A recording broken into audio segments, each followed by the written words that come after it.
பிரியமானவர்களே,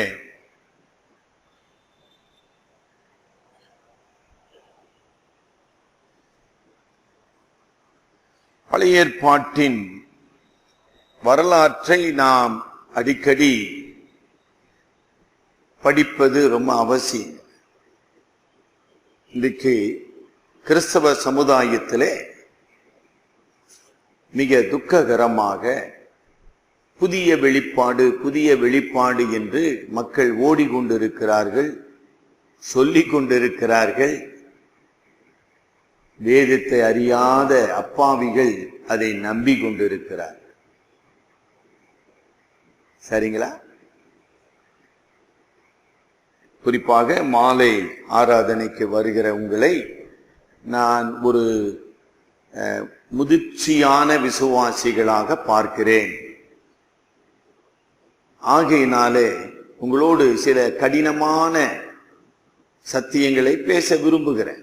எல்லா நேரத்திலும் என்னால பேச முடியாது, எல்லா இடத்திலும் அப்படி பேச முடியாது. மக்கள் இன்றைக்கு சத்தியத்தை கேட்க விருப்பம் இல்லை. பல இடங்களுக்கு நான் போய் வருகிறேன்.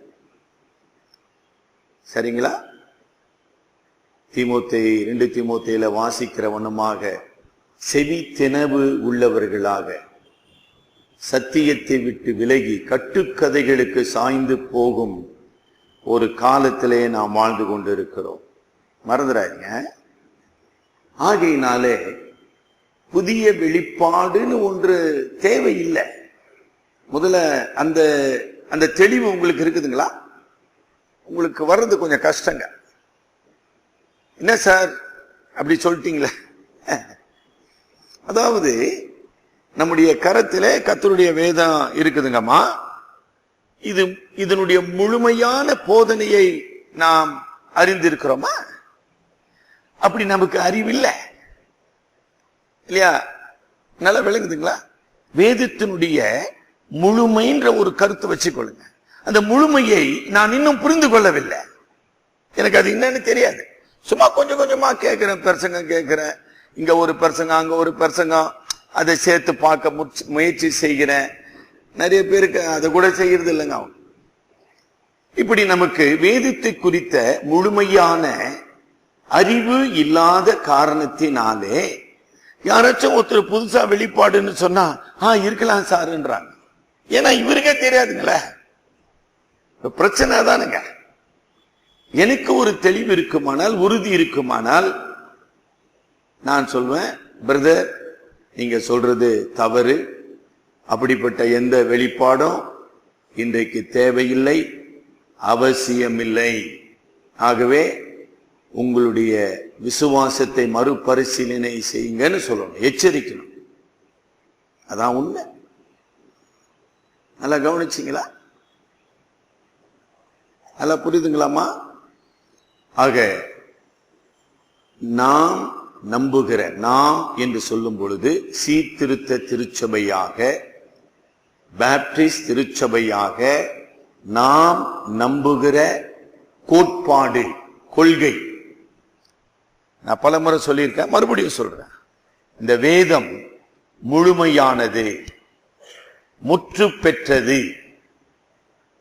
இந்த வேதத்தோடு யாரும் எவரும் அதை சேர்க்கவோ அதை எடுக்கவோ எந்த மனிதனுக்கும் எந்த உரிமையும் கிடையாது. ஏன்னா இது மனிதனால் எழுதப்பட்டது கிடையாது. விளங்குதா உங்களுக்கு? நம்முடைய வழிகாட்டு நூல் புத்தகம் இருக்குதுங்க, கொஞ்சம் வாங்கி அதை படிங்க. அது இல்லாம 1689ஆம் ஆண்டு விசுவாச அறிக்கைன்னு நம்முடைய பாப்டிஸ்ட் சபையின் அறிக்கை வெளியிடப்பட்டு இருக்கிறது. வருஷம் கவனிச்சிங்களா? நீங்க எல்லாம் முதிர்ந்தவர்கள், அறிவுள்ளவர்கள், வேதத்தை நேசிக்கிறவர்கள், சத்தியத்துக்காக நிற்கிறவர்கள் என்ற அடிப்படையில பேசினுக்கிறேன். இல்லாட்டி இந்த பிரசங்கம் உங்களோட நான் பண்ண வேண்டிய அவசியம் இல்லை, வேற இடத்துல தான் பண்ணும். புரியுதுங்களா? இடம் பொருள் ஏவல்னு சொல்லுவாங்க. எல்லாரிடத்திலும் எல்லா விஷயத்தை பேச முடியாது. 1689 இன்னைக்கு என்ன வருஷம்? அன்றைக்கே நம்ம இதை சொல்லிட்டோம். இந்த வேதம் முழுமையானது, பூரணமானது, தவறற்றது. இந்த வேதத்திலே வெளிப்பாடு முற்று பெற்றது. Bible is a final revelation of God. No more revelation. அதை நீங்க நம்பலனா நீங்க பேப்டிஸ்ட் சபையா இருக்க மாட்டீங்க. ஏதோ விசுவாசின்னு சொல்லிருக்கீங்க. சார் அங்க தீர்க்க தரிசனம் சொல்றாங்க, டிசம்பர் மாசம் 31ஆம் தேதி வாக்கு தத்தம் கொடுக்கிறாரு, எல்லாம் உபவாசத்தோடு வாங்க. என்னங்க 1,00,000 பேரு கூட்டினாங்க ஊரப்பாக்கம் பக்கத்துல விஜிபி கிரவுண்ட்ல. அப்படியே வெளிப்பாடு கிடைச்சது. இதுக்கெல்லாம் நாம ஓட வேண்டிய அவசியம் இல்லை. நல்லா கவனிச்சிங்களாமா? இன்றைக்கு மிக மிக அழுத்தமா சொல்றேன், ஒரு புது வெளிப்பாடு என்ற வெளிப்பாடே கிடையாது. அவ்வளவுதான். சரிங்களா? சரி, அப்ப நான் என்ன செய்யணும்? சார் இந்த காரியம் எனக்கு விளங்கல, இல்ல இந்த கோட்பாடு எனக்கு விளங்கல, இல்ல ஏன் சார் உலகத்துல இப்படி நடக்குது? அப்ப என்ன செய்யணும்? வேதத்தை திரும்பி படிக்க கற்றுக்கொள்ள வேண்டும். சரிங்களா? அதோடு கூட நம்ம விசுவாச கோட்பாடுன்னு சொன்னோம் இல்லைங்களா? நம்முடைய விசுவாச கோட்பாடு 32 கோட்பாடுகளை உடையது. 32. நிச்சயமா ஒருத்தருக்கு தெரியாது, இங்க உட்கார்ந்து நிற்கிறோம். அந்த 32 கோட்பாட்டுக்குள்ள அனைத்து காரியங்களும் உள்ளடக்கப்படுகிறது. அதை படிச்சு தெரிஞ்சுக்கணும். சும்மா வேறெல்லாம் படிச்சுக்கிறேன் சார், அது சார், இது சார்லாம், அதெல்லாம் இதுக்கு உதவாதுங்க. நீங்க எதுனா படிச்சிருங்க, படிக்காதிருங்க, அதை பத்தி எனக்கு ஒன்றும் பிரச்சனை இல்லை. வேதம் கூறும் சத்தியங்கள், அதை 32 அத்தியாயங்களாக நம்முடைய முன்னோர்கள் பிரித்து வைத்திருக்கிறார்கள் இல்லையா? கணக்குல சொல்றோம்ல, ஃபார்முலா சூத்திரங்கள், அந்த மாதிரிங்க. அந்த 32 கோட்பாடுக்குள்ள கடவுளை பற்றிய முழுமையான வெளிப்பாட்டை நாம் பெறுகிறோம். அதை பகுத்து கற்றுக்கொள்ள வேண்டும். சரிங்களா? சரி, பழைய ஏற்பாட்டின் மிகப்பெரிய செய்தி என்ன? மற்ற எந்த மதமும் உரிமை கோராத, உரிமை பாராட்ட முடியாத மிக பெரிய, ஏதாச்சும் படிச்சிருக்கோமா? இதெல்லாம் தான் ஒரு பைபிள் ஸ்கூல்னு ஆரம்பிச்சு இப்ப இந்த ஏப்ரலோட 2 வருஷம் முடிக்க போறோம். நம்ம சபையில சகோதரி ரூபி படிக்கிறாங்க, காட்வின் படிக்கிறாரு, வேற யார், பிரபாகர் கொஞ்சம் படிக்கிறாரு. சரிங்களா? நல்லா புரியுதுங்களாமா? வரலாற்றின் மூலமாக கடவுள் தம்மை வெளிப்படுத்துகிறார். படைப்பின் மூலமாக கடவுள் வெளிப்படுத்தி கொண்டே இருக்கிறார். இன்னைக்கும் படைப்பு இருக்குதே. இந்த மேல பாக்குறோம்ல, நட்சத்திரத்தை பார்க்கிறோம், சூரியனை பார்க்கிறோம். ஆக படைப்பின் மூலமாக கடவுள் தம்மை வெளிப்படுத்தி கொண்டிருக்கிறார். வரலாற்றின் மூலமாக கடவுள் தம்மை வெளிப்படுத்தி கொண்டிருக்கிறார். வேற எந்த மதமாச்சும் இந்த கருத்தை சொல்லுங்களா? இஸ்லாம் சொல்லுவாங்களா? இஸ்லாமே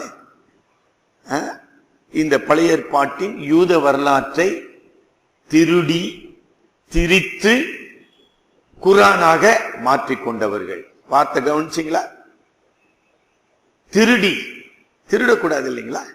திருடி. ஏன் சார் திருடின்னு சொல்றீங்க? அவங்க சொல்றாங்க இது முகமது நபி மூலமாக நேரடியாக வெளிப்பட்டது. அப்ப எவ்வளவு பெரிய பொய்!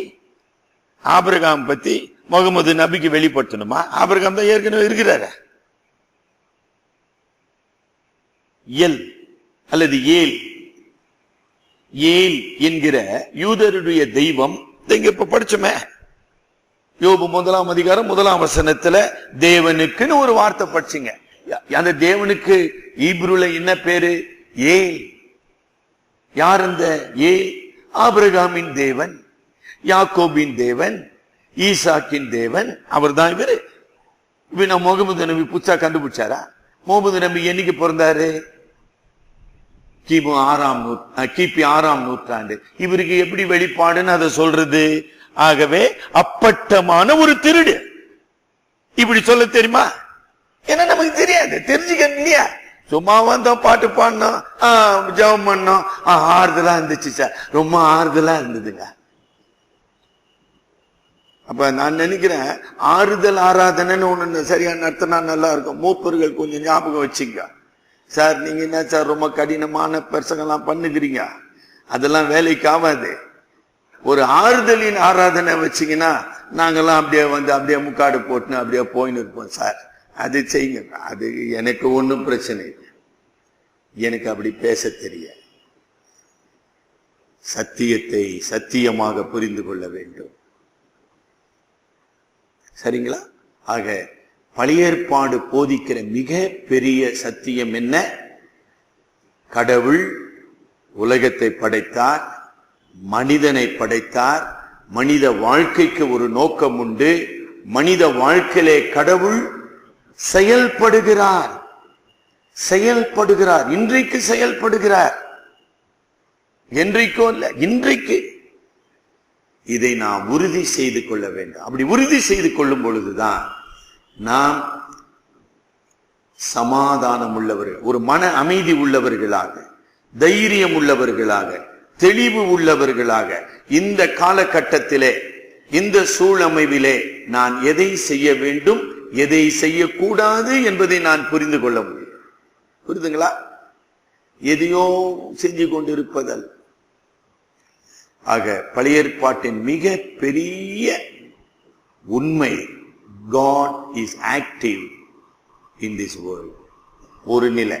அடுத்த நிலை, நம்முடைய சீர்திருத்த கோட்பாட்டின் அடிப்படையிலே கடவுள் தம்முடைய ரட்சிப்பின் திட்டத்தை நிறைவேற்றி கொண்டிருக்கிறார். நம்ம ஏதாச்சும் தெரியுமா? புரியுதுங்களா? எகிப்திய நாகரிகம், சுமேரிய நாகரிகம், பாபிலோனிய நாகரிகம், கிரேக்க நாகரிகம்லாம் படிச்சது உலக வரலாறுங்க. இந்த நாகரிகங்க ஏன் கடவுள் இந்த உலகத்திலே கொண்டு வந்தார்? அந்த நாகரிகத்தின் மூலமாக கடவுளுடைய ரட்சிப்பின் திட்டம் எப்படி நிறைவேறி கொண்டிருக்குது? சரிங்களா? ஒரு கிரேக்க மொழி என்று ஒன்று இல்லை என்றால் புதிய ஏற்பாடு எழுதப்பட முடியாது. ரோம சாம்ராஜ்யம் ஒன்று இல்லை என்றால் இயேசுவானவர் பெத்லகேமிலே பிறக்க முடியாது.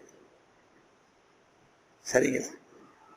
அப்ப இதுக்கு இப்படி வரலாற்றோடு ரட்சிப்பின் திட்டத்தை நாம் இணைத்து படிப்பதே கிடையாது. அது என்னமோ இது என்னமோ அப்படி படிக்கக்கூடாது. சரிங்களா? ஒரு நிலைக்கு. அடுத்த நிலை, ஒரு மிக கருகலான ஒரு இன்னைக்கு இறையியல் வல்லுநர்களிடையே விவாதிக்கப்படுகின்ற டிபேட்டபிள் கான்செப்ட். நான் கடந்த வெள்ளிக்கிழமை மதுரை தமிழ்நாடு இறையியல் கல்லூரியில தங்கி இருந்தேன். அந்த நூலகத்துக்கு போய் ஒரு புத்தகம் ஒன்று வாங்கினேன். அதை படித்து கொண்டு இருக்கிறேன். வெஸ்லி அரசு என்கிற இலங்கை வேத அறிஞர் அந்த புத்தகத்தை எழுதியிருக்கிறார். அந்த புத்தகத்தினுடைய அடிப்படை வாதம், கடவுள், கொஞ்சம் பொறுமையா கவனிங்க, கடவுள் உலகின் எல்லா இனங்களுக்கும் தம்மை வெளிப்படுத்துகிறார். ஏன்? எல்லா இனங்களும் தம்மை அறிந்து கொள்ள வேண்டும், தம்மை வணங்க வேண்டும். God reveals to every nation, to every culture. Nation என்று சொல்லும் பொழுது ஒரு நாட்டு எல்லை அல்ல.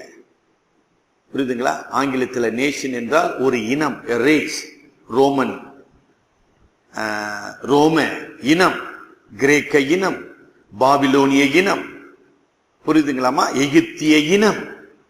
ஆக ஒவ்வொரு இந்த இனங்களுக்கும் கடவுள் தம்மை வெளிப்படுத்துகிறார். நான் அவருடைய ஆர்கியூமெண்ட். அது மாத்திரமல்ல, அதன் விளைவாக இன்றைக்கு மதங்கள் உருவாகி இருக்குது. ஆக ஒவ்வொரு மதத்திலும் கடவுள் தம்மை வெளிப்படுத்துகிறார் சொல்லுவாங்க. அந்த ஆர்கியூமெண்ட், தர்க்கம்னு சொல்லுவாங்க. சரிங்களா? இப்ப நம்ம சொல்றோம் இந்தியா இந்து மதம்.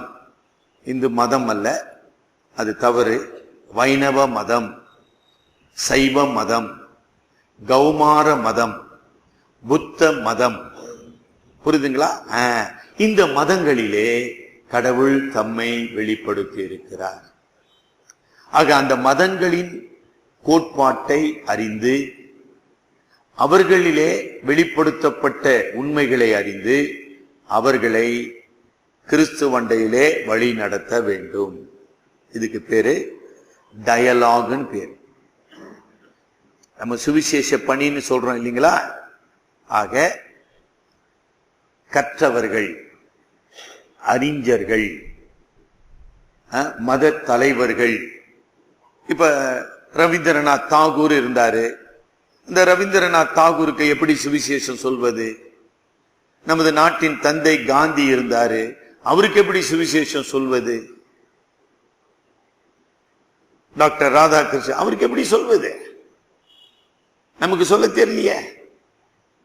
புரியுதா உங்களுக்கு? ஆக அப்ப ரவீந்திரநாத் தாகூருக்கு நீங்கள் சுவிசேஷம் சொல்ல வேண்டும் என்றால், அவர் அறிந்திருந்த கடவுள் கோட்பாடை நீங்கள் கற்று அதிலிருந்து அவருக்கு கிறிஸ்துவின் இடத்திலே வழி நடத்த வேண்டும். இதுக்கு பேரு டயலாக்னு பேர். இது நம்முடைய திருச்சபை வரலாற்றிலே ஏறக்குறைய 1960ஆம் ஆண்டிலே உலக கிறிஸ்தவ மாமன்றத்தின் மூலமாக அறிமுகப்படுத்தப்பட்டது. World council of Christian churches சொல்லுவாங்க. இன்றைக்கு இருக்குது, ஜெனீவால இருக்கிறாங்க. உலக கிறிஸ்தவ சபைகளின் மாமன்றம். அதில் உள்ள அறிஞர்கள் அதை அறிமுகப்படுத்தினார். இந்த முறையில தான் நம்ம இனிமேல் சுவிசேஷம் அறிவிக்க வேண்டும். அதன் தலைவராக தான் இந்த வெஸ்லி அரசு 10 ஆண்டுகளாக பணிபுரிந்தவர். அவர் தான் அந்த புத்தகத்தை எழுதியிருக்கிறார். அந்த புத்தகத்தை நான் படித்துக் கொண்டு இருக்கிறேன். வருகிற வாரம் நம்முடைய ஊழியர்களுக்கு சில கருத்துக்களை போதிக்க போகிறேன். ஆனா அந்த வெஸ்லி அரசு தன்னுடைய புத்தகத்திலே சொல்ல மறந்த ஒரு மாபெரும் குறை, ரட்சிப்பின் திட்டம். அந்த வார்த்தையை அவர் பயன்படுத்தவில்லை. The plan of salvation. புரியுதுங்களா? ஒரு சிலருக்கு இது புரியாது. ஆதாம் முதல் இல்லைங்களா, இயேசு கிறிஸ்து வரை, இயேசு கிறிஸ்து முதல் இன்று வரை கடவுள் தம்முடைய ரட்சிப்பின் திட்டத்தை இந்த உலகத்திலே நிறைவேற்றி கொண்டிருக்கிறார் என்பதை வெஸ்லி அரசு ஒப்புக்கொள்ளவில்லை. அங்கதான் நமக்கும் அவருக்கும் வேறுபாடு. கரெக்டுங்களா? அப்ப சீர்திருத்த திருச்சபையாக நாம் எதை நம்புகிறோம்? கடவுள் வரலாற்றை ஆளுகிறார்.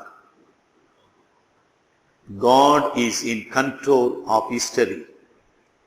அப்படி இல்லை என்றால் அவர் கடவுள் இல்லை. கடவுள் சர்வ ஆளுகை உள்ளவர். சரிங்களா? ஆக ஏன் கடவுள் ஆளுகிறார்? தமது ரட்சிப்பின் திட்டத்தை அவர் நிறைவேற்றி கொண்டிருக்கிறார். திட்டமாக கடவுள் ஒரு நோக்கத்தோடு செயல்பட்டு கொண்டிருக்கிறார் என்பதை நாம் நம்புகிறோம். ஆனால் வெஸ்லி அவர்கள் நம்பவில்லை. அவர் என்ன சொல்றாரு? யூத பின்னணியில் வந்த கிறிஸ்தவர்களுக்கு கிறிஸ்து இரட்சகராக இருக்கிறார். ரொம்ப சந்தோஷங்க. பைபிள் அல்லது நியூ டெஸ்டமெண்ட் அவர்களுக்கு கொடுக்கப்பட்டது, ரொம்ப சந்தோஷம். It is good. ஆனால் அது முழுமையானது அல்ல. பாத்தீங்களா, கடைசியில் எங்க வந்து நின்ட்டார், நான் கவனிச்சுட்டு வந்தீங்களா? இது முழுமையானதல்ல. There are other revelations in the history. பாத்தீங்களா, இதான் சிக்கல். அங்கதான் நம்ம வெஸ்லி அவர்களுக்கு மாறுபடுகிறோம். சரிங்க சார், இப்ப இவ்வளவு நேரம் பேசினீங்களா, இதுக்கு இந்த யோபு புஸ்தகத்துக்கு என்ன சார் சம்பந்தம்? நீங்க யோசிச்சீங்களா? யோபு எந்த வம்சத்தை சேர்ந்தவர் தெரியுமா உங்களுக்கு? யோபு ஆபிரகாமின் வம்சமா? என்னங்க எல்லாம் அமைதியா இருக்கிறீங்க? யாரை கேட்கலாம்? ஸ்டூடெண்ட்டை கேட்கலாமா? நம்ம ஸ்டீபன் பெஞ்சமின் நல்ல ஸ்டூடெண்ட்டுங்க. எங்க யோபு ஆபிரகாமின் வம்சமா? அதே காலகட்டத்தில் வாழ்ந்தார் என்பது ஒரு உண்மைங்க Stephen. But job never belongs to him. அதுல தெளிவு இருக்கு. இதுதான் முக்கியம். நல்லா கவனிச்சுக்கலாம். அவர் பதில், அவர் ஒரு ஸ்டூடெண்ட். புரியுதுங்களாமா? யோபு ஆபிரகாமின் வம்சம் அல்ல. He is not a descendant of Abraham. No. அப்ப எப்படி பதில் சொல்ல போறோம்? ஆபிரகாம் எந்த இனத்தை சேர்ந்தவர்? கல்தேய இனம் இல்லைங்களா, சுமேரிய நாகரிகத்தை சேர்ந்தவர். யோபு எந்த இனத்தை சேர்ந்தவர்? பாத்தீங்களா, நமக்கு தெரியல. அப்ப சரித்திரம் தெரியும். அப்ப யோபு ஆபிரகாமின் இனத்தையோ வம்சத்தையோ சேராதவராய் இருப்பாரானால் இந்த கடவுளுக்கு இந்த பேர் எப்படி கொடுக்கிறதுங்க? யோபு ஆராதித்த கடவுள் யார்? ஆபிரகாம் ஆராதித்த கடவுள் யார்? ரெண்டும் ஒண்ணுதான் சார்னு நீங்க முடிவுக்கு வந்தீங்கன்னா, அப்ப யோபுக்கு இந்த வெளிப்பாடு எப்படி கிடைத்தது? இதான் ஆர்குமெண்ட், இதான் வாதம். நான் பேசுறது புரியுதுங்களா? எபிரேயர் 5ஆம் அதிகாரத்துக்கு திருப்புங்க. கொஞ்சம் இதுக்கெல்லாம் ஆயத்தமா வாங்க. தொடர்ந்து நம்ம படிக்க போறோம் யோபுதான். சரிங்களா? அந்த 5ஆம் அதிகாரத்துல என்ன சொல்றாரு? 5, 10, 11 படிங்க. மெல்கி சேதேக்கின் முறைமையின் படி பிரதான ஆசாரியர் என்று தேவனாலே நாமும் தரிக்கப்பட்டார். இந்த மெல்கி சேதேக்கை பற்றி நாம் விஸ்தாரமாய் பேசலாம். நீங்கள் கேள்வியில் மந்தம் உள்ளவர்கள் ஆனபடியால். பாத்தீங்களா, அன்னைக்கே சொல்லிட்டாரு. இப்ப மெல்கி சேதேக்கு எந்த இனத்தை சேர்ந்தவர்? என்னங்க Stephen? He never belongs to Abrahamic, neither Abrahamic covenant nor Abrahamic descendant. கரெக்ட்டுங்களா? இப்ப வந்துட்டீங்களா வழிக்கு? இப்படி படிக்கணுங்க. அதே மாதிரிதான் யோபு. இது மெல்கி சேதேக்கு ஆதியாகமம் 19ஆம் அதிகாரத்துல ஆபிரகாம் என்ன செய்தார் சொல்லுங்க? பைபிள் படிச்சவங்க என்ன செய்தார்? தசம பாகம் செலுத்தினார். இன்னும் பைபிள் படிச்சோம். பேப்டிஸ்ட் சபையா இல்லையே நம்ம? இப்படி எல்லாம் பைபிள் படிச்சா ரொம்ப கஷ்டங்க. அப்படி படிச்சு முன்னேற முடியாதுங்க. இப்ப புரிஞ்சிடுச்சிங்களா? திருப்பி அந்த கேள்வி பார்த்து பாருங்க. கடவுள் ஆபிரகாமுக்கு மட்டும்தான் வெளிப்படுத்தினாரா? சார் ஆபிரகாம் மட்டும்தான் சார் வெளிப்படுத்தினார். ரைட்டுங்க. அப்ப மெல்கி சேதேக்கு, இப்ப யோபு மெல்கி சேதேக்கை பற்றி ஆதியாகமத்தில் நம்ம என்ன வாசிக்கிறோம்? உன்னதமான தேவனுடைய ஆசாரியன். வருதுங்களா? நாங்க சிமியன் வருதா? யார் உன்னதமான தேவன்? ஆபிரகாமின் தேவன், எல்ஷடாய் ஆகிய தேவன். என்ன பியூட்டிஃபுல். இப்படி புரிஞ்சிக்க முயற்சி செய்யுங்க. சும்மா குழந்தைகளாவே இருந்தா பிரயோஜனம் இல்லைங்க. நானும் பைபிள் படிச்சேன்னு சொல்லின்னு இருக்கிறேன். அதெல்லாம் ரொம்ப கஷ்டம், ரொம்ப கஷ்டம். பல கேள்விகளுக்கு உங்களால பதில் சொல்ல முடியாது. சரிங்களா? அப்ப ஸ்டீபன் ஒரு நல்ல உண்மையை சொன்னார். என்ன உண்மை? யோபு ஆபிரகாமின் காலத்தில் வாழ்ந்தவன், சமகாலத்தவன். சரிங்களா? சரி சார், இந்த யோபு புத்தகம் எப்பொழுது எழுதப்பட்டது? அதை யோபு எழுதினாரா அப்படின்னு இன்னொரு கேள்வி. சரிங்களா? இது இப்ப நம்ம ஒரு இந்த யோபு புத்தகத்தை பற்றிய ஒரு அறிமுகத்தை உங்களோடு நான் பேசிக் கொண்டு இருக்கிறேன். ஒருவேளை பிரசங்க குறிப்பு கம்மியா இருக்கலாம், ஆனா இது நமக்கு தேவை. ஏன்னா தொடர்ந்து நம்ம அதை படிக்கணும். அப்ப ஆபிரகாம் காலத்தில் வாழ்ந்த யோபினுடைய இந்த புத்தகத்தை யார் எழுதினது? இன்னைக்கு வரைக்கும் ஒரு பெரிய அதுக்கு வாதம் நடந்து கொண்டு இருக்குது.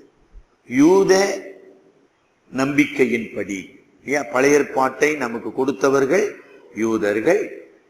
ஆக யூதர்களுடைய நம்பிக்கையின்படி இந்த யோபு புத்தகத்தை எழுதினவர் சாலமோன் ராஜா.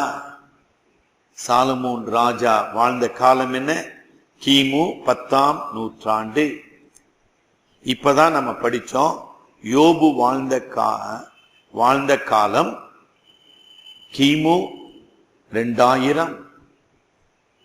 அப்ப கிமு 2000 நடந்த ஒரு நிகழ்ச்சி 1000 ஆண்டுகள் கழித்து சாலமோன் ராஜாவினாலே ஒரு கவிதை நூலாக இந்த யோபு புத்தகம் எழுதப்பட்டது. கவிதைன்னு சொல்றேன் இல்லையா, இலக்கியம். சாலமோனுடைய கல்வி, அறிவு, ஞானத்தினாலே இந்த புத்தகம் கவிதையாக எழுதப்பட்டது. அதனால இத மொழிபெயர்த்தது ரொம்ப கஷ்டம். ரொம்ப கஷ்டப்பட்டு அதை மொழிபெயர்த்திருக்காங்க. சரிங்களா?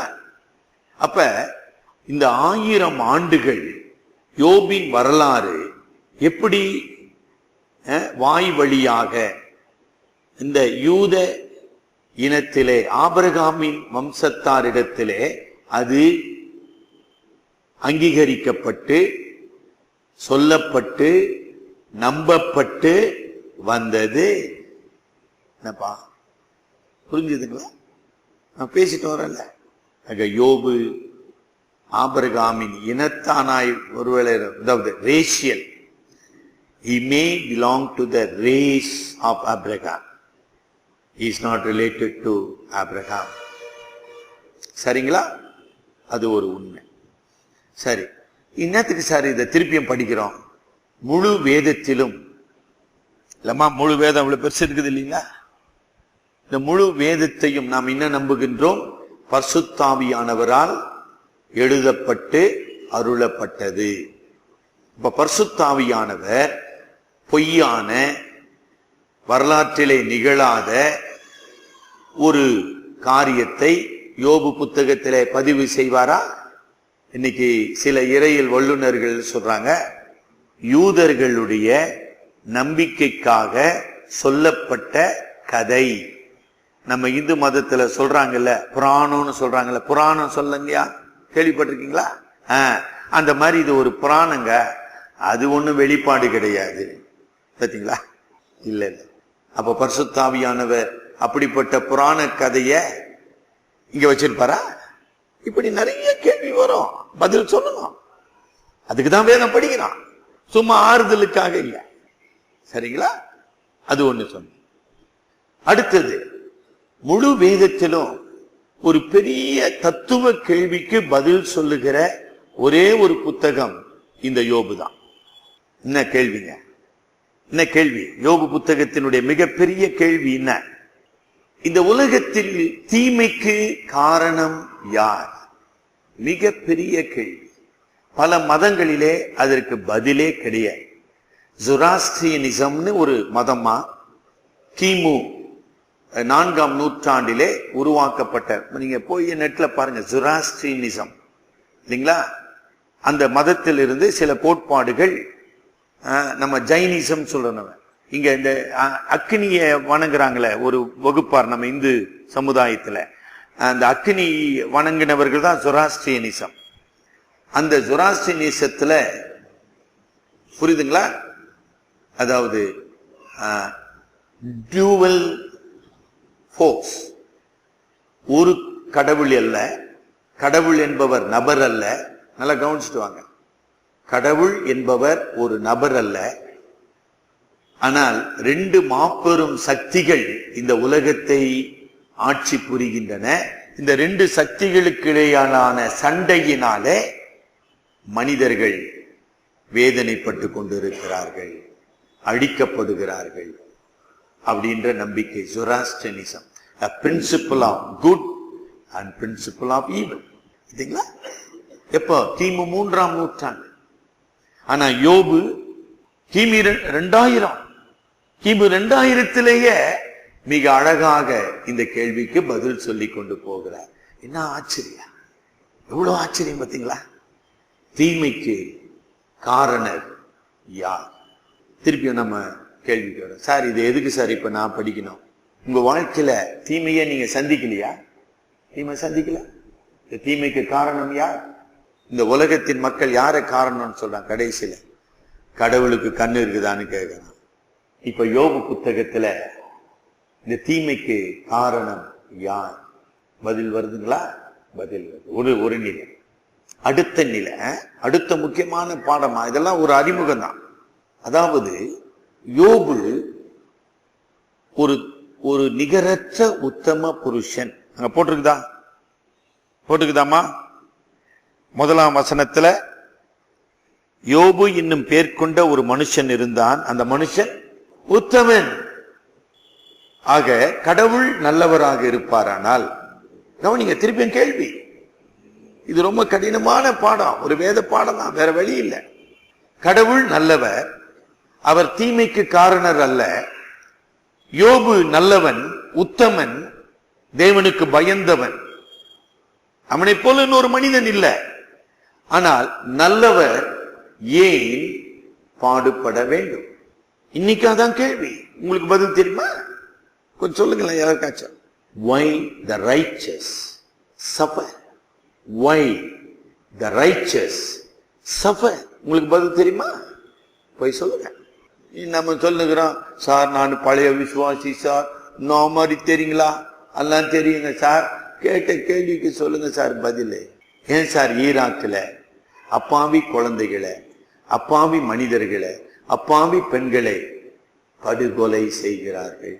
கிறிஸ்தவர்கள், ஆயிரக்கணக்கான கிறிஸ்தவர்கள் படுகொலை, அப்படியே கோழி வெட்டுற மாதிரி வெட்டி வெட்டி தள்ளின்னு இருக்கிறான். நீங்க பதில் சொல்லுவீங்களா? புரியுதுங்களா? யோபு புத்தகம் எவ்வளவு முக்கியமானது. ஏன் நல்லவர் துன்பப்பட வேண்டும் என்பதற்கு பதில் சொல்லி தான் யோபு. 3ஆவதா தீமை என்கிற ஒரு கருத்தை நம்ம பெற்றிருக்கிறோம், நம்ம அனுபவிக்கிறோம் இல்லம்மா? It is not mere knowledge of evil, we experience evil. என்னங்கம்மா, என்ன சகோதரர், கரெக்டுங்களா? தீமையை நாம் அனுபவித்துக் கொண்டிருக்கிறோம். தீமை என்பதற்கு நாம் கொடுக்கிற விளக்கம் இல்லைங்களா? வேதனை, துயரம், மரணம், இன்னும் எத்தனையோ கொடுமை. இந்த தீமை எப்படி சார் நன்மையா இருக்கும்? இன்னைக்கு எத்தனை கிறிஸ்தவங்க கேட்கிறாங்க. அதாவது போன மாதத்துல இந்தோனேஷியால இருந்து புறப்பட்ட ஒரு விமானம், அந்த ஏர் ஏசியா இல்லப்பா, டிவியில பாத்தீங்களா? ஏர் ஏசியாங்கிற விமானம் சிங்கப்பூருக்கு செல்லுகிறது. அந்த சிங்கப்பூரை அடைவதற்கு முன்னதாக ஒரு புயலிலே சிக்கி அது அந்த சமுத்திரத்திலே உடைந்து சிதறடிக்கப்பட்டது. அதனுடைய பின்னணி இங்கிலீஷ் டிவியில போட்டான். அந்த விமானத்திலே பயணம் செய்தவர்கள் பெரும்பாலானவர்கள் இந்தோனேசியாவினுடைய கிறிஸ்தவ சபையை சேர்ந்தவர்கள். அவர்கள் ஒரு 45 குடும்பங்கள் ஒன்று சேர்ந்து ஒரு ரிட்ரீட், சபை ரிட்ரீட்டுக்காக சிங்கப்பூருக்கு. நம்ம போலியா? நம்ம எங்க போறோம்? இதான் வண்டலூர் போறோம், எஸ்யூ போறீங்க. அந்த மாதிரி அவங்க எல்லாம் குடும்பமாக கணவன் மனைவி பிள்ளைகள் எல்லாம் சேர்ந்து சிங்கப்பூருக்கு ரிட்ரீட்டுக்கு போனாங்க, சபை ரிட்ரீட்டுக்கு. அவங்க பிளெயின்ல ஏறத்துக்கு முன்னதாக அந்த போதகர் அவர்களுக்கு ஒரு ஆராதனை நடத்துறார். இந்த மாதிரி ஆராதனை நடத்தப்பட அதெல்லாம் காமிச்சான் டிவியில. ஆராதனை நடத்தி அவர்களுக்காக ஜெபம் பண்ணி, கர்த்தர் உங்களோடு இருக்கிறார், நீங்க சுகபத்திரமா போயிட்டு வாங்க எல்லாம் சொல்லி அப்படியே பஸ் ஏறி ஏர்போர்ட்டுக்கு போய் விமானத்துல ஏறி போனாங்க. யாரோ திரும்பி வரல. ஒரு சில பிரேதங்கள் கிடைத்தது, சில பாடி. அந்த பிரேதங்களுக்கு அந்த சபையில தான் அடக்க ஆராதனை. அதையும் நல்லா கவனிச்சுக்கலாமா? அந்த அடக்க ஆராதனைக்கு சபையார்லாம் வந்துக்கிறாங்க. அந்த ஆராதனையிலேயே சபையார் போதகர்கிட்ட கேள்வி கேட்கிறாங்க. ஐயா, இவங்கெல்லாம் ரிட்ரீட்டுக்கு தானே போனாங்க, நீங்க தானே ஜெபம் பண்ணி ஆசீர்வதித்து அனுப்பி வச்சீங்க, இப்ப ஏன் சார் செத்துட்டாங்க? அந்த போதகர் பதில் சொன்னாரா? சொல்லவில்லை. நல்லா யோசனை பண்ணீங்களா? நம்ம சொல்லின்னு இருக்கிறோம், சார் நான் ஆண்டவரை நம்புறேன். இங்க சிபிஎம் சபைன்னு ஒண்ணு இல்லைங்கம்மா, இருக்குதா? இந்த சிபிஎம் சபையில ஒரு 10 ஆண்டுகளுக்கு முன்னதாக மே மாசம் 5ஆம் தேதி, ஏன் நான் அவ்வளவு தெளிவா சொல்றேன்னா, மே மாசம் 5ஆம் தேதி பிபிஎஸ் முடிந்து ஏறக்குறைய 80 டீனேஜர்ஸ், எல்லாருமே பெண்கள், 80 பேரு பழையவேற்காடுக்கு போய், அன்றைக்கு மீனவருடைய லீவு நாள், வணிகர் தினம் அன்னைக்கு ஏதோ ஒண்ணு, அன்னைக்கு மீனவர் போட் எவனும் ஓட்ட மாட்டான். ஓடாதவனுங்களை கூப்பிட்டு போட்டை 2 எடுத்து அதுல 80 பேரு போய், போறதுக்கு இடம் இல்லைங்களா, அந்த முகத்து வாரத்துக்கிட்ட போனாங்களாம். எங்க? அந்த பழையவேற்காடு போய் சமுத்திரத்துல சேர்ற இடம். அவங்க போற நேரத்துல ஒரு பலத்த காற்று அடிச்சது. அந்த படகுல மேக்சிமம் 30 பேர் தான் போனோம். அதுல எத்தனை பேர் ஏறி இருக்கிறாங்க? கிட்டத்தட்ட 45 பேர் ஏறி இருக்காங்க. அப்ப நடுவுல என்ன பண்றாங்க, அந்த பிள்ளைங்க நிக்குது, எல்லாம் 18 17 வயசு, +1 +2. இந்த லாஸ்ட் சீட்ல 2 பேரு அக்கா தங்கச்சிங்க, மேடவாகத்துல 2 பேரு, இங்க ஒருத்தர் டேனின்னு இருந்தாரு, அவங்க அக்கா. அந்த அம்மா சண்டே ஸ்கூல் டீச்சர், எல்லாம் எனக்கு தெரிஞ்சவங்க. அந்த அம்மா போய்க்கிறாங்க.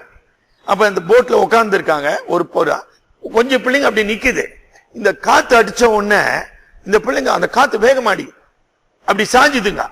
அவ்வளவுதான், கேப்சைஸ்ன்னு சொல்லுவாங்க. போட்டு கவிழ்ந்து அவர்களை மூடிக்கொண்டது. அவங்க இப்படி தப்பிக்க முடியல, நீச்சல் அடிக்க முடியல, ஓட முடியல, கத்த முடியல, முடியல. கவனிச்சிங்களா? அப்படியே கவுத்துக்குச்சுன்னு சொல்லுவாங்க. இந்த போட் அங்க நடந்து நிக்குது. அடுத்த போட்ல இருந்து அங்க பாக்குறாங்க. அப்ப இந்த போட்ல ஒரு பெண்ணு கூப்பிடுறா, அப்பா என்ன காப்பாத்துங்க, அப்பா என்ன காப்பாத்துங்க. அவரு என்ன பண்ணுகிறார்? அவரு பார்த்து நிற்கிறார். அவரு பார்த்து இப்படி திரும்பத்துக்குள்ள அவரு போட்டு கவுந்துக்குச்சு. எப்படிங்க? கடவுள் இருக்கிறாரா? இது நன்மையா? நீங்க இப்ப சொல்வீங்களா பதில? எப்படி சொல்றது? நல்லா யோசனை பண்ணுங்க சார். தீமைன்றது நீங்களும் நானும் நினைக்கிற மாதிரி ஒரு சின்ன விஷயம் அல்ல, மிகப்பெரிய விஷயம், மிக மிக பெரிய விஷயம். Why the righteous suffer? நம்ம சொல்றோம்ல, என்ன சொல்றோம் பழமொழி? நன்மை செய்தால் நன்மை கிடைக்கும், தீமை செய்தால் தீமை கிடைக்கும். திணை விதைத்தவன் திணையை அறுப்பான், வினை விதைத்தவன் வினையே அறுப்பான். தானே சார் தத்துவம்? இப்போ நன்மை செய்தவங்களுக்கு ஏன் சார் தீமை வந்துச்சு? உங்களுக்கு பதில் புரிஞ்சிச்சா? ஏன் புரியல? ஒழுங்கா யோபு புத்தகத்தை படிக்கல. அது என்னமோ கதை நம்ம நினைச்சுனோம். அதனால இனிமேல் ஒழுங்கா படி, சரிங்களா? இந்த அறிமுகத்தோடு நான் ஒரு சில குறிப்புகளை சொல்லி சுருக்கமா முடிக்க விரும்புகிறேன். முதல் 5 வசனங்களை இன்றைக்கு நம்ம படிக்க போறோம். யோபு என்பவன் யார்? இந்த ஒரு கேள்விக்கு நான் பதில சொல்லி முடிக்கிறேங்க. இவ்வளவு மறந்துடாதீங்க. கர்த்தருக்கு சித்தமானால் நம்ம தொடர்ந்து படிப்போம். மிக கடினமான ஒரு புத்தகம். அதுக்கு ஆங்கிலத்தில் என்ன சொல்லுவாங்க? It is a wisdom literature சொல்லுவாங்க. தத்துவ புத்தகம். பிரசங்கி, நீதிமொழிகள், யோபு எல்லாம் விஸ்டம் லிட்ரேச்சர், தத்துவத்தை விளக்குகின்ற புத்தகங்கள். மிக கடினமானவைகள், ஆனா படித்தாக வேண்டும். அப்ப இந்த யோபு யார் என்பதற்கு ஒரு 5 குறிப்புகளை நான் சொல்லி முடிக்க விரும்புகிறேன். திருப்பியும் நம்ம எங்க ஆரம்பிக்கிறோம்? யோபுனுடைய கடவுள் யார்? அந்த கேள்வி ரொம்ப முக்கியம். அப்ப யோபுக்கு இந்த வெளிப்பாடு எப்படி கிடைத்தது? அதுக்கும் பதில் சொல்லணும், விடக்கூடாது. பதில் இருக்குது, நமக்கு தெரியல, சரிங்களா? அங்க என்ன நம்ம வாசித்தோம்? 1ஆம் வசனத்துல யோபு, நீங்க அதாவது 3ஆம் வசனத்துக்கு வந்தீங்கன்னா முதல் குறிப்புமா, யோபு கிழக்கத்திய அந்த மனுஷன் கிழக்கத்திய புத்திரர் எல்லாரிலும், ஆமா, he was a great prince, சிற்றரசன். புரியுதுங்களா? நம்ம அரசர்னு சொல்றோம். அந்த காலத்துல இவ்வளவு பெரிய சமுதாயம் கிடையாது. ஆகவே அவன் ஒரு அரசன் மாதிரி. மெல்கிசேதேக்கும் ஒரு ராஜா, அதே மாதிரி இவன் அந்த சமுதாயத்திலே அவன் ஒரு ராஜ அந்தஸ்து உடையவன். முதலாவது. சரிங்களா? இரண்டாவது, அங்க என்ன போட்டிருக்குதுங்க, அவனுக்கு 7 குமாரரும் 3 குமாரத்திகள் போட்டிருக்குதுன்னு படிக்கிறோம் இல்லைங்களாமா. இது அந்த உலகத்திலங்கம்மா ஒரு மனிதன், நம்ம கல்யாணத்துல சொல்லுவாருங்கப்பா, 16 பெற்று அந்த மாதிரி ஒரு சொற்றோட. ஆக சம்பூரணமான வாழ்வு வாழுகிறவன் அர்த்தம். He was a blessed man. அது அந்த வார்த்தைக்கு விளக்கம்தான்.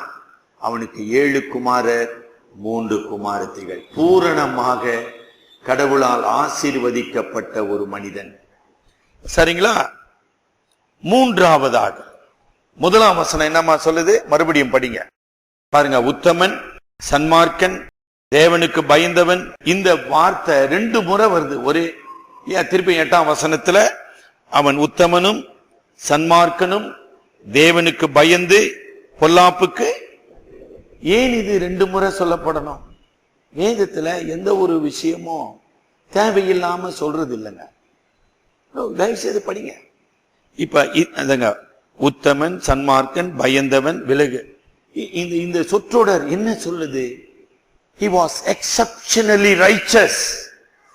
அவன் ஒரு நீதிமான், அவன் ஒரு பரிசுத்தவான், குற்றம் சாட்டப்படாதவன். யோசனை பண்ணீங்களா? மோசேயை குறித்து அப்படி சொல்லப்பட்டிருக்குதா? இல்ல ஆபிரகாமை குறித்து அப்படி சொல்லப்பட்டிருக்குதா? எங்க சிமியோன் எங்கேயாச்சும் வருது? இல்ல. மோசே எவ்வளவோ பெரிய மனிதன், தேவனுடைய வெளிப்பாட்டை தந்தவன், இஸ்ரவேலின் ராஜ்யத்தின் தலைவன். நான் மோசையை பத்தி இப்படி சொல்லலையப்பா. இப்ப கேள்வி, இந்த யோபுக்கு இந்த கடவுள் பயம் என்பது எப்படி வந்தது? கேள்வி. புரியுதுங்களா? கடவுளை பற்றிய அறிவு, அந்த கடவுள் மீது விசுவாசம், அந்த கடவுளுக்கு பயந்ததினாலே ஒரு அப்பழுக்கற்ற பரிசுத்த வாழ்க்கை. யோபு ஏதாச்சும் பைபிள் படிச்சுக்கிறாரா? அவருக்கு 10 கட்டளை தெரியுமா?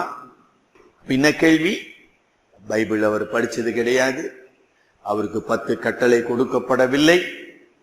ஆக சுமேரிய நாகரிகத்தின் படி ஆபிரகாம் ஒரு விக்கிரக ஆராதனை பின்னணியில் இருந்து வந்தவன். யோபு ஒரு விக்கிரக ஆராதனைக்காரனாக தான் இருக்கணும். ஆனால் யோபு ஒரு தெய்வ வழிபாடு உடையவனாக எப்படி மாறினான்? இவ்வளவு பெரிய கேள்வி. பார்த்தீங்களா?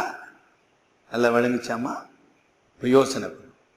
இன்னைக்கு நமக்கு சபை இருக்குது, இவ்வளவு பெரிய சிலுவையின் சத்தியம் இருக்குது, இவ்வளவு பெரிய வேதம் நம்ம கரங்களில் இருக்குது.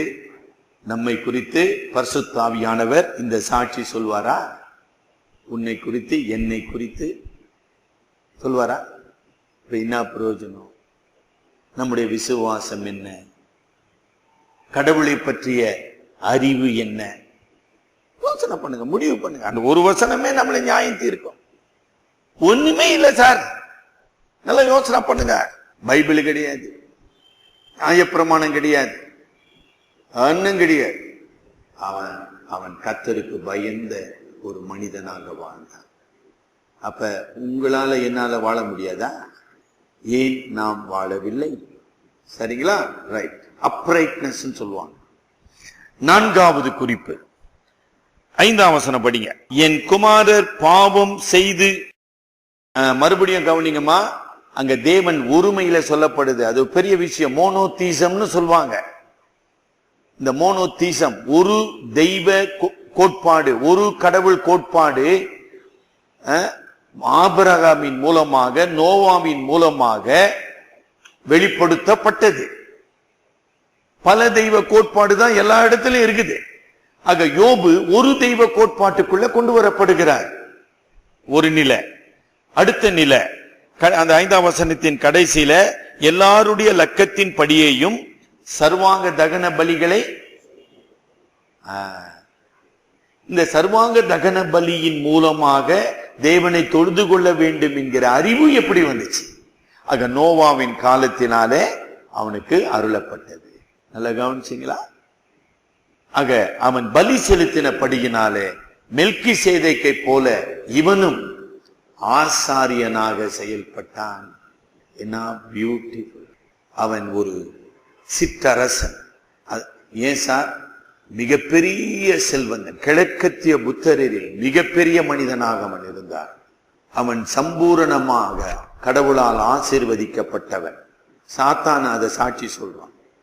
மூன்றாவது குற்றம் சாட்டப்படாத உத்தமன். நான்காவது ஒரு ஆசாரியனாக தன்னுடைய பிள்ளைகளுக்காக சர்வாக தகன பலி செலுத்தினவன். ஐந்தாவது இல்லைங்களா? 22ஆம் வசனம், 1ஆம் அதிகாரம் 22ஆம் வசனம். இவை எல்லாவற்றிலும் யோபு பாவம் செய்யவில்லை. தன் வாயிலிருந்து கடவுளை அவன் தூஷிக்கவில்லை. போதுங்களா? இப்ப நம்ம விசுவாசம் எப்படி இருக்குதுன்னு முடிவு செஞ்சீங்க. இந்த வெளிப்பாடுலாம் நமக்கு புரிஞ்சிடுச்சிங்களா? சார் புது வெளிப்பாடு சார், அது சார், எதுக்கு சார், என்ன பண்ணும்போது இதெல்லாம் ரொம்ப புரிஞ்சிடுச்சா உங்களுக்கு? என்ன அற்புதமான ஒரு வரலாற்றை தேவன் நமக்கு கொடுத்திருக்கிறார். நல்லா யோசனை பண்ணிக்கலாமா? இன்னொரு விதத்துல சொல்ல வேண்டுமானால், மோசையின் மூலமாக ஆதி ஆகமும் சரி 5 ஆகமங்களும் எழுதப்படுவதற்கு முன்னதாகவே, என்னங்க ஸ்டீபன் கரெக்டுங்களா?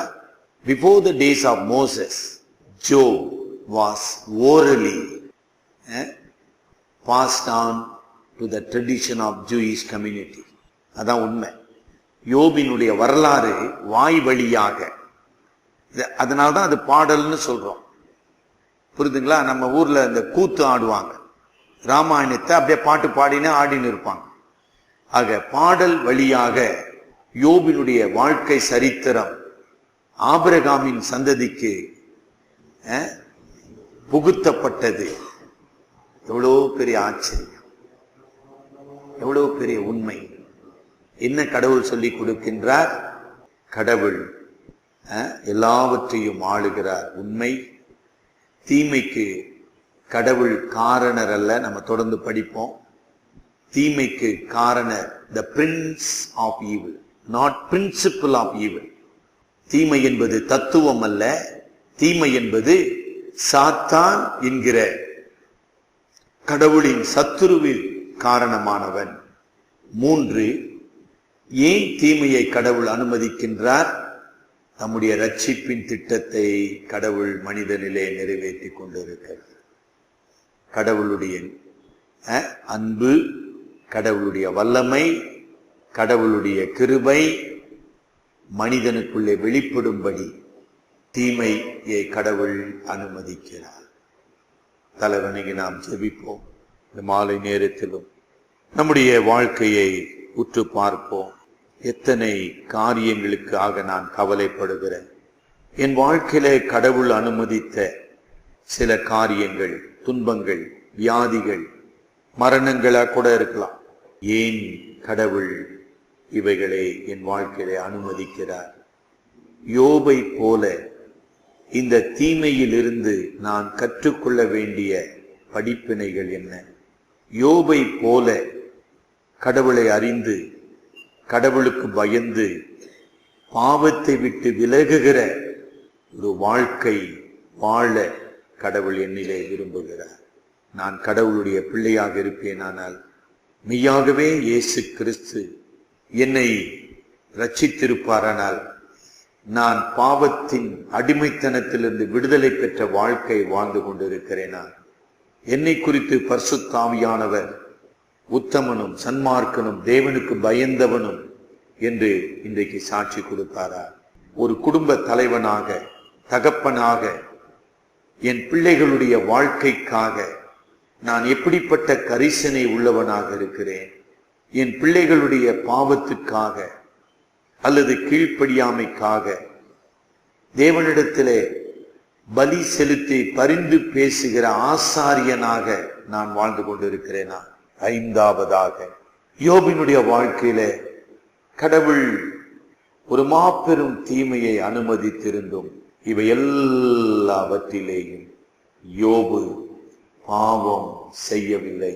தேவனுக்கு விரோதமாக ஒரு வார்த்தை கூட அவன் சொல்லவில்லை. இந்த மாலையிலே என்னுடைய இதயம் அப்படிப்பட்ட கடவுள் மீது அன்பு கொண்டதாக இருக்கிறதா? அன்பின் ஆண்டவரே, கிருபையுள்ள இரட்சகரே, உம்முடைய வசனம் எச்சரிக்கிற வண்ணமாக பயத்தோடு நடுக்கத்தோடு எங்களுடைய ரட்சிப்பு நிறைவேற நீர் எங்களுக்கு உதவி செய்யும். இந்த விலையேற பெற்ற ரட்சிப்பை பெற்ற நாங்கள் முதுகுமாரனாகிய கிறிஸ்துவின் மூலமாக உம்மை பற்றிய வெளிப்பாட்டை பெற்ற நாங்கள் உமக்கு முன்பாக பயத்தோடு வாழ, பக்தியோடு வாழ, எல்லா சூழ்நிலைகளிலும் நாங்கள் முழு இருதயத்தோடு உம்மில் அன்பு கூற நீர் எங்களுக்கு கற்றுத்தாரும். எங்கள் அருமை இரட்சகர் மூலம் வேண்டிக் கொள்ளுகிறோம் நல்ல பிதாவே. ஆமேன்.